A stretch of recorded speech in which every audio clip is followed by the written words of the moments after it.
Amados ouvintes, acompanhantes da palavra do Deus vivo, saúdo os irmãos com a paz do Senhor Jesus Cristo, nosso Senhor e Salvador. Estamos aqui com a segunda parte da palavra. Estou com a minha Bíblia aberta no primeiro livro dos Reis, capítulo 17, que o Espírito Santo de Deus fale por meio de mim. Estavam falando sobre Abrão, na verdade, a fé de Abrão, que depois de um tempo ele se tornou Abraão.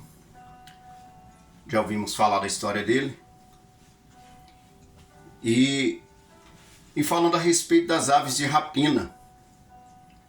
As aves de rapina que Abraão enxotava, que Abraão tangia.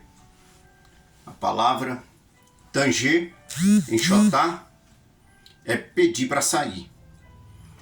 É pedir para elas irem embora.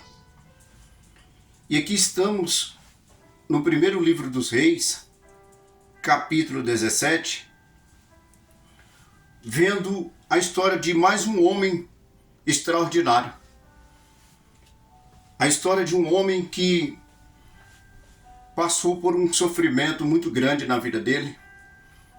Ele estava sendo perseguido pela polícia macabra do rei Acabe e da rainha Jezabel. O profeta Elias estava sofrendo muito. E eu quero trazer aqui algo extraordinário que talvez você não saiba.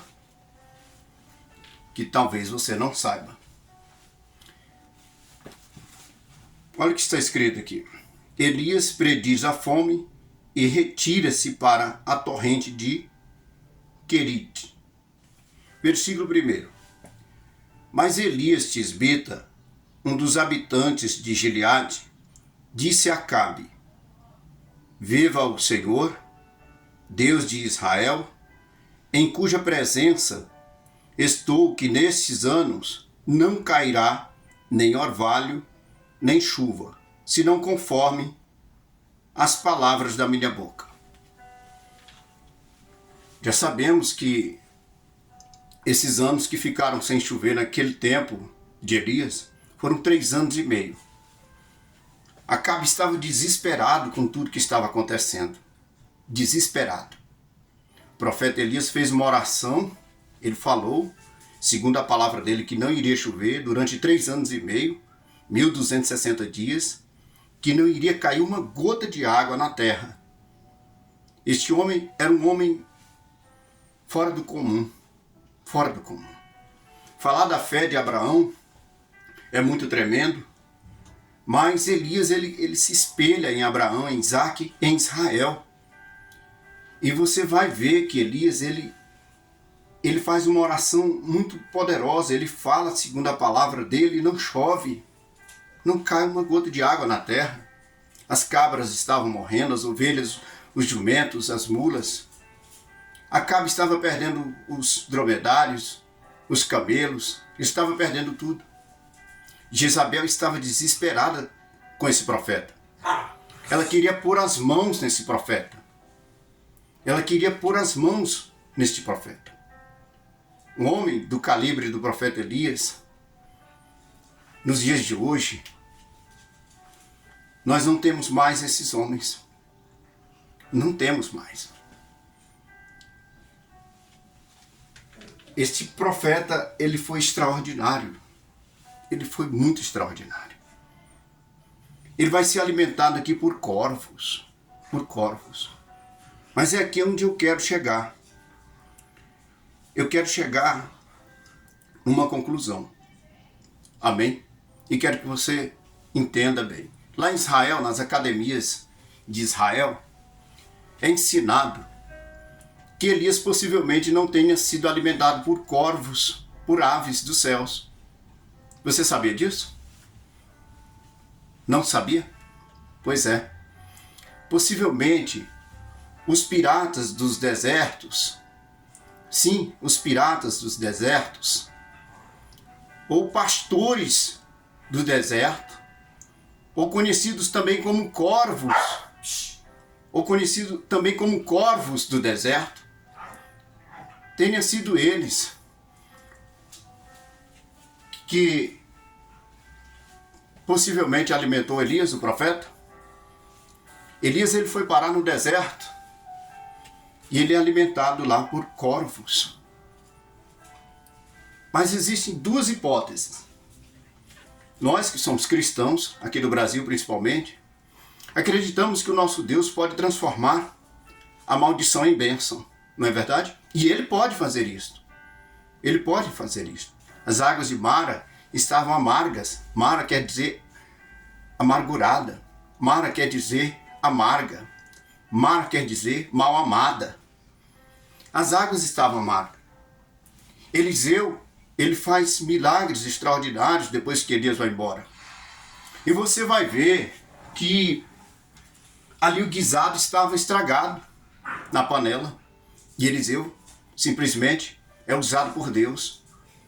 E depois de algum momento, o que estava dentro da panela já estava pronto para comer.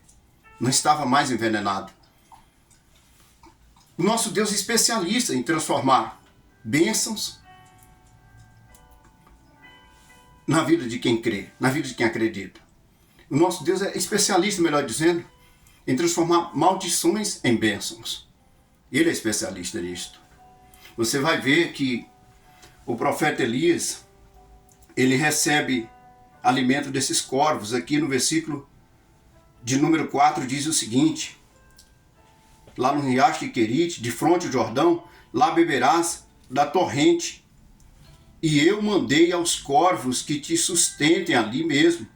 Partiu, pois, e procedeu segundo a ordem do Senhor. Tendo-se retirado, alojou-se junto da torrente de Querite, que está de fronte do Jordão. Os corvos traziam-lhe pela manhã pão e carne. Pão e carne.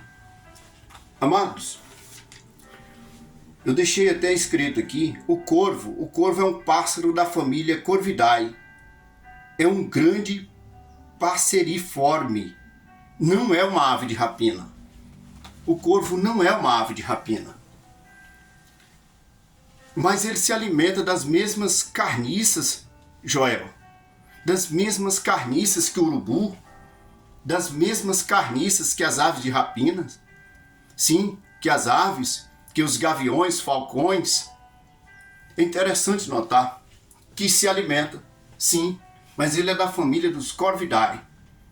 Os corvos, há várias espécies deles. Há várias espécies. E de vários tamanhos. Grandes, médios e pequenos.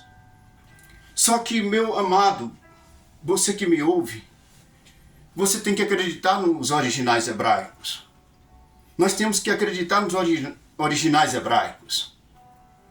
E você vai entender, juntamente comigo, que possivelmente tenha sido esses árabes mesmo, do deserto, que eram especialistas, estrategistas em viver no deserto, sabe? Que alimentou o profeta Elias.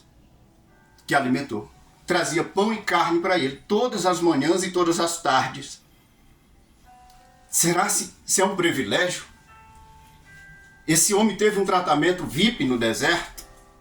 Este homem foi alimentado por pastores do deserto. Aqueles homens, eles não eram dali, do deserto da Arábia Saudita. Alguns deles vieram de longe, ou alguns deles eram da África, do Egito. Eles iam para ali, morar ali, acampavam e terminavam morando lá. E procriavam. E então eles começaram a evoluir, a crescer ali. Eram estrategistas em viver no deserto. O que é que você está querendo falar com isso, Joel? Estou querendo dizer que Deus já tem preparado para você no deserto os pastores, os corvos, os piratas do deserto para te alimentar, para te sustentar. Nesse tempo de dificuldade que você está passando. Nesta perseguição, neste sofrimento, nesta tribulação, nessa breve e momentânea tribulação que você está passando. É forte, não é, irmãos? É muito forte. É por isso que eu estou falando aqui sempre, presta atenção na palavra, escuta o que o Espírito de Deus quer dizer às igrejas. Nesses últimos dias, vamos passar por sofrimentos. Vamos passar. Você já tem estocado alimento? Já tem? Já tem estocado alimento? E aquelas pessoas que não sabem o que fazer, o que elas vão fazer nesse tempo de angústia, de sofrimento, princípio das dores, dores de parto? O profeta Elias estava passando por isso. Passando por isso. O nome de Elias quer dizer Yahweh é meu Deus. Aqui no Brasil temos a tradução Jeová é meu Deus, mas lá em Israel não usamos a letra J. Usamos o Y, a consoante Y, que quer dizer Yahweh ou Yahweh. Seja como você quiser chamá-lo. Mas uma coisa eu te digo, que você tem que ter um respeito muito grande pelo nome de Deus. Não pode pronunciar em vão. Não pode falar de qualquer forma. Um bom israelita, ele toma um banho, ele se purifica, escova os dentes para poder pronunciar este nome. Eudihei Vavihei. Yehe Ashe Yehe. Eu sou quem eu sou. Amados, era só até aqui. Eu queria que você entendesse que o original hebraico é muito importante para nós. É muito importante. Aí você fica pensando aí nos seus pensamentos, nos seus neurônios. Meu Deus, mas Deus pode mandar corvos também. Pode. Ele pode sim. Para ele, nada é impossível. Ele é o Deus do impossível. Então, se ele mandou árabes, ou africanos, ou ele mandou piratas do deserto, ou pastores que já eram especialistas em cuidar de camelos ali, dromedários, muflões, de mulos, de jumentos, especialistas em cuidar de cabras, de ovelhas. Tem sentido, não tem? Tem sentido. Elias estava lá no deserto e não sabia o que fazer, de repente aparecem esses homens enviados por Deus para alimentar o profeta. Acontece que o riacho havia secado e o Senhor manda Elias sair de lá. Você está preparado para obedecer à voz de Deus? Você está preparada para obedecer à voz de Deus? Está? Obedeça à voz de Deus. Obedeça. É muito forte, amados. Muito forte. Elias estava sofrendo, mas ele estava sendo sustentado. Deus prometeu que ele não iria ver a morte. Já tinha falado a respeito do arrebatamento dele, por meio dos profetas que andavam naquela época. Elias dirigia uma escola de profetas. Você sabia disso? Não sabia? Me acompanhe, você vai ouvindo as palavras do Deus vivo aqui na terra dos viventes. Aqui na terra dos viventes. Que o Espírito de Deus esteja contigo, com a tua família. Vou fazer uma oração muito rápida. Eu estou aqui com um copo com água e eu acredito que o querite que nós estamos passando, o meu querite, o seu querite, ele nos trouxe muitas lições. Esse deserto nos trouxe muitas lições. O deserto não é um lugar de morte. É um lugar de aprimoramento. É um lugar de transformação. Meu Deus, consagra esta água, cada molécula dela, quando nós bebermos, sejamos curados, purificados, meu Deus. Eu tenho servido somente a Ti eu tenho servido, e nenhum outro Deus a mais.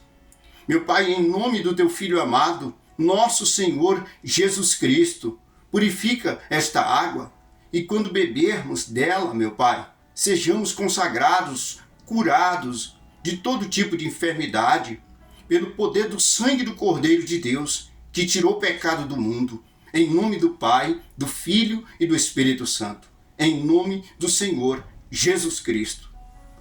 Amém, amados irmãos? A qualquer momento voltamos com mais uma palavra do Deus vivo para abençoar a sua vida.